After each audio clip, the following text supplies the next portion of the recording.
I have another relationship category for you guys. I have the texter boy, I have the fuck boy, and then I have the love addict or relationship addict. That last category of men is kind of a new discovery for me.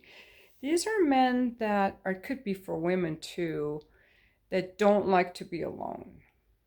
Um, and it's not that they prefer a relationship, but they need a relationship because they just don't like to be alone.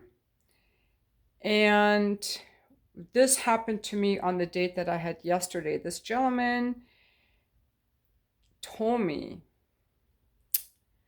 I like being in love. It's the most wonderful feeling. So he's chasing a feeling of in love that he can only get from someone else. And hey, you guys, I know that that's something a lot of people want, but I set out years ago, I was like, okay, all these people want to fall in love. What if we fall in love with ourselves? What if we fall in love with life? So that's the first thing. He was really like reading Eckhart Tolle and the Untethered Soul and doing yoga and all that stuff, but he hadn't learned yet how to be complete and find his love within. He wanted to fall in love, and he was very polite and kind. He was polite, he wasn't rude to me, but the moment he decided that I couldn't be the woman who gave him his next relationship of being in love, he discarded me. He didn't complete the date, and he didn't walk me to my car, and yet he said he wanted to be friends. Well, I'm not going to be friends with you, buddy.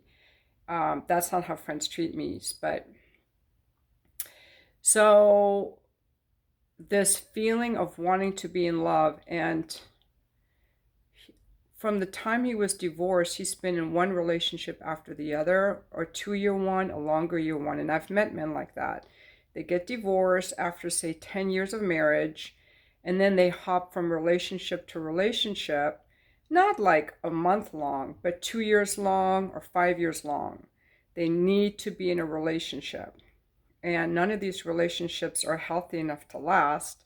As he told me, he said it's easy to have a really good first year in a relationship. It's easy to have a good first year. After that, that's when you see if this person's right for you and how well you get along. And I'm not saying this to out him. I just found this all very interesting. And I kind of felt like I was this next relationship object. So to me, I don't care if I'm a pussy object or attention object through texting or a relationship object if you need a relationship. I don't like men who are so needy that they need sex or my attention or a relationship from me. There's another gentleman I'm talking to on Match who's not a guy who's my type at all. He's not at all attractive or anything, but he's super nice and he's got stuff going on. He's not needy. And I know a lot of guys like that. So that's one thing I noticed. And to be honest, when I got home yesterday from the date, the reason I took a bath is I felt grossed out. I felt grossed out. I just wanted to get him off of me, even though we just gave a quick hug. I just want to get his energy off of me. And I felt grossed out all day. I'm like, Sharzad, stop thinking about him. I just felt so grossed out from him energetically. I guess the way he discarded me when he couldn't get me as a relationship object. Um, and I guess some other things, like he told me all the places he liked to travel, and I said, I don't like to travel. And he said, that's going to be a problem. Like he was just kind of needy around what he needed, which is fine. I just didn't even want to be friends with him.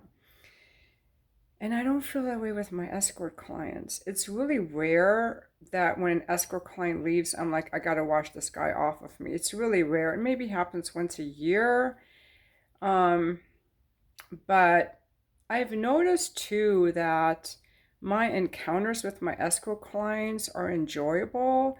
But some of these dates, I'm like, I don't want to get near this guy again. It's just a different thing.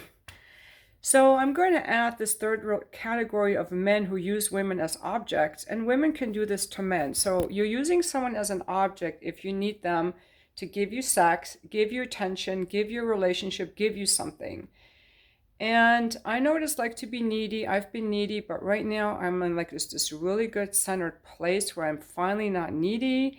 And I want to meet men who are not needy either. And I don't care if I don't want to date them. Like the gentleman I had coffee with in Encinitas a couple weeks ago, he was pretty cool. I met him on Bumble and I would be friends with him. Everything was great about him energetically. So I do meet some really nice men, and I meet men who are needy. I'm meeting all kinds of people, and I love this.